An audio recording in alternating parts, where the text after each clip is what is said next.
Salut à tous. Aujourd'hui je vais vous parler de Suicide Squad qui est sorti il y a à peu près une semaine. Un film que j'attendais beaucoup parce que je ne connaissais pas du tout et quand j'ai vu les premières bandes annonces, les premières images, je me suis dit cool, ça a l'air cool. L'univers DC se met en place, c'est le deuxième film qui sort cette année de l'univers DC. J'ai vu que des avis négatifs, tous les sites disaient que du mal et bilan, je l'ai vu. Et j'ai bien aimé. Suite aux événements de Batman v Superman, le gouvernement américain se dit que voilà, il faut qu'il se dote d'une force armée pour pouvoir, on va dire, combattre des combattants extérieurs. C'est là qu'intervient Amanda Waller, qui est une agent du gouvernement, qui propose en fait de prendre des méta-humains. Alors ils disent ça des méta-humains, mais c'est plus des super méchants, parce qu'il y a que deux méta-humains en fait. C'est vraiment des super méchants, comme par exemple Harley Quinn, Deadshot, Killer Croc, pour justement créer une force d'intervention spéciale qui pourrait les aider à combattre, on va dire, des méchants ou des forces qui les dépassent. Alors je vais commencer par les points positifs du film. L'une des choses qui ressortait beaucoup dans les bandes annonces, un peu dans la campagne marketing, c'est la musique. La bande son est géniale. Vous avez autant des musiques comme par exemple des Rolling Stones, du Queen, vous avez du rock moderne, vous avez du rap, vous avez du Eminem, vous avez du Skrillex, enfin vous avez des trucs qui ont été composés spécialement pour le film, des trucs réutilisés. Le rythme du film est très sympa aussi, parce qu'il va crescendo, vous n'avez pas de longueur ou des rebondissements. Ça va petit à petit, ça monte, et en fait on comprend jusqu'où veut le film, vous avez un grand final. Mais on s'ennuie jamais en fait. Les personnages sont relativement bien introduits. Amanda Waller passe des sortes de dossiers et en fait ils s'arrêtent sur un nom, ils disent par exemple Deadshot et ils présentent une mission de Deadshot en fait. Ils montrent pendant 3-4 minutes qui est Deadshot, quels sont on va dire ses pouvoirs, comment il pense, comment il agit. Paf, on passe à Harley Quinn. Du coup ça prend peut-être 5 minutes, mais c'est très rapide, c'est bien rythmé et du coup ça vous permet d'enchaîner rapidement. Vous traînez pas en longueur à savoir la psychologie des personnages. Alors 3 personnages sont mis en avant. Évidemment c'est Deadshot, peut-être parce que justement c'est Will Smith, ils ont vraiment mis l'accent dessus. Harley Quinn qui est jouée par Margot Robbie qui est juste géniale. Ils veulent faire un spin-off sur Harley Quinn avec que des personnages de filles, un sort de Avengers mais filles.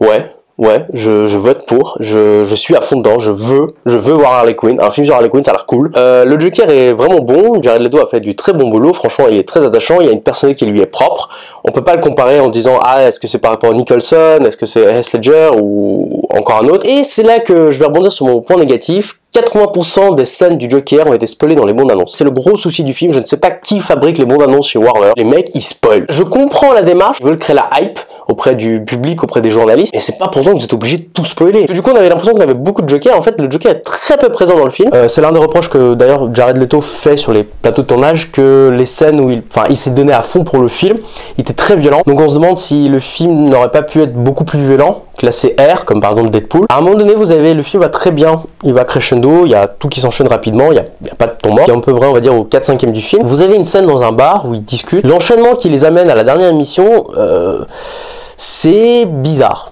À un moment donné, j'ai senti qu'il y avait quelque chose qui clochait, ou je l'ai senti trop rapide, d'une part, mal amené et pas cohérent en fait. C'est la seule, on va dire, c'est le seul point qui m'a vraiment gêné. Sinon pour le reste, j'ai bien aimé. Note finale, 7,5 sur 10. J'ai apprécié le film pour ce qu'il est, un très bon divertissement. Il y a un lancement dans le on va dire, DC Univers. Alors le scénario n'a pas de quoi de casser 3 pattes à un canard, mais sinon ça tient la route. Ça change pas des autres productions Marvel par exemple. Si vous avez le choix, allez voir le film en anglais.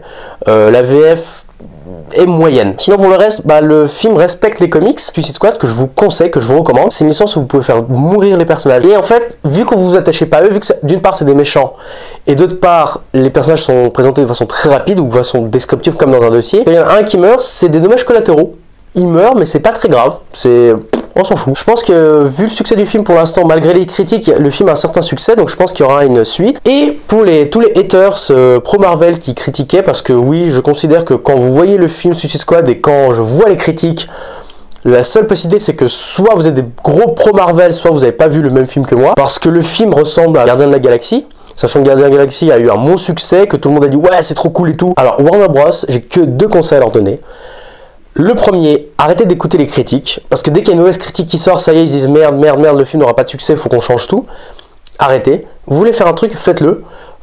Si vous aurez écouté les critiques, Watchmen ne serait jamais fait, Dark Knight ne serait jamais fait, donc faites comme vous le sentez, d'une part.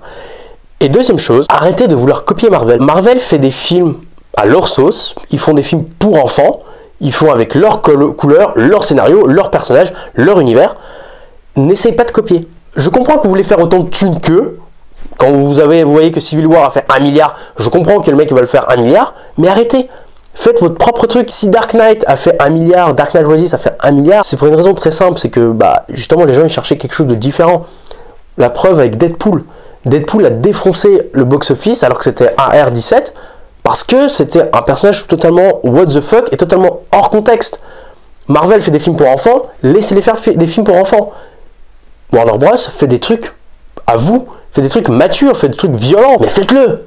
Comme ça, ce serait différent. Comme ça, les gens ils vont voir les deux films. Donc allez voir Suicide Squad, c'est un film qui est pas si mauvais que ça, au fond. Merci beaucoup et n'hésitez pas à vous abonner. Ciao.